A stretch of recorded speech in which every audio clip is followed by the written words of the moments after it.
3 மணி நேரத்துக்கு அப்புறம் எனக்கு ஒரு பெரிய சம்பவம் நடக்க போகுதுன்னு தெரியாம நான் பாட்டுக்கு ஜாலியா கிளம்பிட்டு இருக்கேன். எங்க என்ன ஹாஸ்பிட்டலுக்கு தான். நெயில் பாலிஷ் ரிமூவ் பண்ண எனக்கு பெரிய ஷாக்கு. கால்ல நெயில் பாலிஷ் வைக்கலான்னு ஆல்ரெடி நெயில் இருந்ததை ரிமூவ் பண்ணலான்னு பண்ணா இப்படி இருக்கு.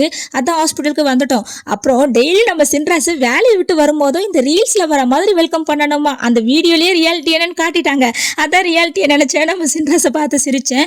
1:30 மணிக்கு உள்ள வந்தாங்க. 3 மணி ஆகியும் டாக்டரை பார்க்க முடியல. ரொம்ப பசிக்குது. சரி எதில் போய் டீ சாப்பிட்டு வந்தா, நாங்க போய் டீ சாப்பிட்டு வந்தோன்னு பனிஷ்மெண்ட்டா 1/2 மணி நேரம் கழிச்சு தான் டாக்டரை மீட் பண்ண விட்டாங்க. கேட்டா டோக்கனை நல்லா படிச்சு பாருங்கன்ட்டாங்க.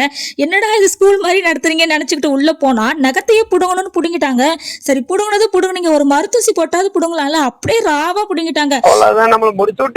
வலி இருக்கே, எனக்கு வர்ற கோபம், எனக்கு வர்ற ஆத்திரத்துக்கு அவனை கொலை பண்ண போறேன். அழுது கண்ணை ஃபுல்லா வீங்கிருச்சு. சின்ராஸ் எப்ப மெடிக்கல் ஷாப் போனாலும் ஒரு சின்ன மாத்திரை வாங்க போனாலும் இந்த கிட்கேட் சாக்லேட் வாங்க வரமாட்டாங்க. ஆல்ரெடி ரொம்ப வலியில இருக்கனா, அதனால இது சாப்பிட்டுக்கிட்டு எப்படி அட்ஜஸ்ட் பண்ணிக்கிட்டேன்.